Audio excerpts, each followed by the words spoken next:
এই মুহূর্তে দাঁড়িয়ে রয়েছি কলেজ স্ট্রিটে। কলেজ স্ট্রিট মানে সবাই জানে এশিয়ার অন্যতম বই বাজার হলো এই কলেজ স্ট্রিট। এমন কোনো বই নেই যা এই কলেজ স্ট্রিটে দোকানগুলিতে পাওয়া যাবে না। বই, খাতা, এভরিথিং পড়াশোনা রিলেটেড জিনিস এই কলেজ স্ট্রিটে পাওয়া যায়। তো কলেজ স্ট্রিটে আমি আগে বহুবার এসেছি, বহুবার, কিন্তু একটা অদ্ভুত জিনিস, এটা হচ্ছে কি প্রেসিডেন্সি কলেজ হোয়াট এভার। তো এই রাস্তা দিয়ে ঢুকেও আমি বহুবার গেছি, কিন্তু একটা অদ্ভুত জিনিস আমি কোনোদিন এইখানে আসিনি, ইন্ডিয়ান কফি হাউস।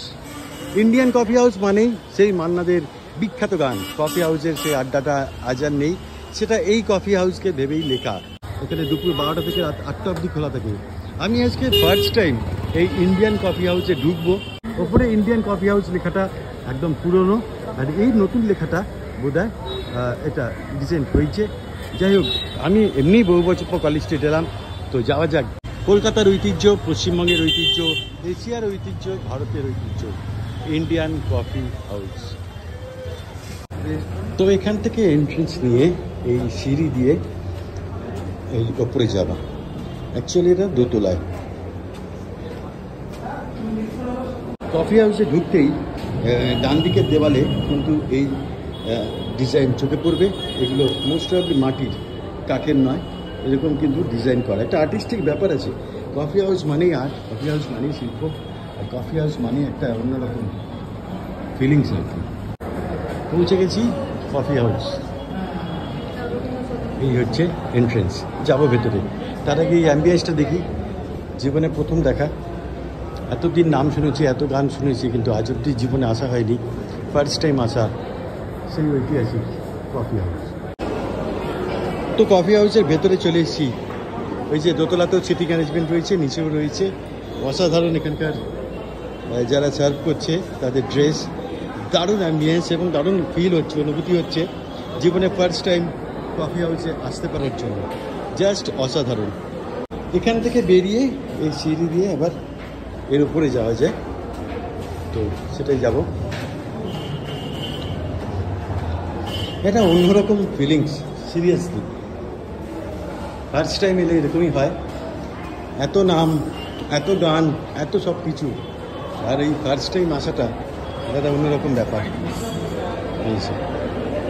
ওয়াও, বিশাল সিটিং অ্যারেঞ্জমেন্ট, বিশাল লাইন দিয়ে, এখান দিয়ে পুরো বসার জায়গা রয়েছে, আর নিচেও বসার জায়গা রয়েছে। অনেক লোকজন বসে আছে, একটা শোরগোল হচ্ছে, খুব হালকা একটা শোরগোল হচ্ছে, দারুণ। আর এরকম চেয়ার টেবিল রয়েছে এখানে, সেই সঙ্গে মেনু কার্ড রয়েছে। আমি কিছুই খাবো না, জাস্ট কফি খাবো, কিন্তু মেনু কার্ডটা আপনাদের একবার দেখিয়ে দিই।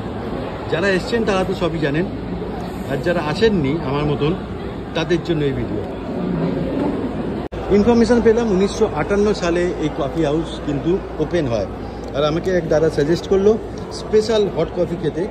এই যে স্পেশাল হট কফি, এর দাম হচ্ছে 65 টাকা, কোনো ট্যাক্স নেই এক্সট্রা, সব কিছু এর মধ্যে। তো 65 টাকা দিয়ে অবশ্যই এটা কফি খাবো। কফি খাওয়াটা বড় কথা না, বড় কথা হচ্ছে এই অ্যাম্বিয়েন্সটা, এই যে কফি হাউস, এই নাম এবং এই অ্যাম্বিয়েন্স অসাধারণ। আর এখান থেকে তো নিচটা দেখাই যাচ্ছে, ফ্যান ঘুরছে, চেয়ার টেবিল রয়েছে, সবাই কিছু না কিছু কথা বলছে, একটা হালকা শোরগোল হচ্ছে, কিন্তু আওয়াজ হচ্ছে না, খুব বেশি চেঁচামেচি হচ্ছে না। সবাই হালকা কথা বললে যে আওয়াজটা, মিলিত সাউন্ড, সেই সাউন্ডটাই হচ্ছে। আমি অভিভূত, আমি আপ্লুত, মানে আমি কি বলবো, নস্টালজিক বলতে পারছি না, কারণ আগে আছিনি বলে, কিন্তু জাস্ট অন্য ফিলিংস। কফিটা আসুক। এখানকার সিগনেচার ড্রিঙ্ক কফি ছাড়াও এখানে আরও অনেক কিছু রয়েছে। স্যান্ডউইচ রয়েছে, এগ আইটেম রয়েছে, মাটন আইটেম রয়েছে, চিকেন রয়েছে, স্পেশাল আইটেমস রয়েছে, ফিশ আইটেম রয়েছে, চাইনিজ আইটেম রয়েছে। চাইনিজ আইটেম মানেই আমার গৈরি কাকা মনে পড়ে, যাই হোক গৈরি কাকা নেই এখানে। তো ভ্যারাইটিস রকমের খাবার কিন্তু এখানে রয়েছে। তো বলতে বলতে আমার কফি চলে এসছে, বেশি সময় নেননি দাদা, খুব তাড়াতাড়ি দিয়েছেন। এটা স্পেশাল কফি, দাম হচ্ছে 65 টাকা। বাহ, কফি হাউসে বসে যদি কফি না খাই তাহলে জীবন অসম্পূর্ণ। তাও আবার জীবনে ফার্স্ট টাইম এসে এটা আমাকে টেস্ট করতেই হবে। এমনিতেও আমি কফি প্রেমী, অতটা চা প্রেমী নয় সেই জায়গা থেকে। আর এই কফি খেতে খেতে রিকোয়েস্ট করবো গৈরিকা যদি 2 লাইন ও সেই মান্নাদের ঐতিহাসিক গানটা শোনায়, গোয়ানিজ ডিসুজা, এবং আহা অসাধারণ। চলো ব্যাক টু গৈরিকা, গানটা শুনি একটু। কফি হাউসের সেই আড্ডাটা আজ আর নেই, আজ আর নেই। কোথায় হারিয়ে গেল সোনালি বিকেল গুলো সেই, আজ আর নেই। এই গানটার একটা মজার গল্প আছে জানো তো, এই কফি হাউস নিয়েই। সেই গল্পটা আমি বলি। দেখেছিলাম একটা ইন্টারভিউ সুপর্ণকান্তি ঘোষের, ওনারই তো সুর গানটা। যিনি সুর করেছেন, যিনি লিখেছেন এবং যিনি গেয়েছেন, তাদের কেউই কিন্তু কখনো কফি হাউস মুখ হননি। আর এই মুহূর্তে যে গাইলো সেই অদম্য কফি হাউস মুখ হননি। তো খুব মজার বিষয়, সেটাই বললাম যে কফি হাউস নিয়ে একটা মজার গল্প হচ্ছে। এটা তিনজনের কেউই কফি হাউসে কোনোদিন যাননি। আর এই মুহূর্তে বর্তমানে যে গাইলো সেও কফি হাউসে যায়নি। এটার গল্পটা বিস্তারিত বলতে গেলে অনেকটা সময় লাগবে, আরেকদিন বরং বলবো। নিখিলেশ প্যারিসের, মহিদুল ঢাকাতে, নেই তারা আজ কোনো খবরে। গ্র্যান্ডের গিটারিস্ট গোয়ারিস যে সোজা ঘুমিয়ে আছে যে আজ কবরে। কাকে যেন ভালোবেসে আঘাত পেয়ে যে শেষে পাগলা গারদে আছে রোমারায়। অমরটা ধুকছে দুরন্ত ক্যান্সার, জীবন করেনি তাকে ক্ষমা। কফি হাউসের সেই আড্ডাটা আজ আর নেই, আজ আর নেই। এবং এই প্রত্যেকটা ক্যারেক্টার সেগুলোও কিন্তু কাল্পনিক, কোনোটার কোনো বাস্তবিক ব্যাপার নেই।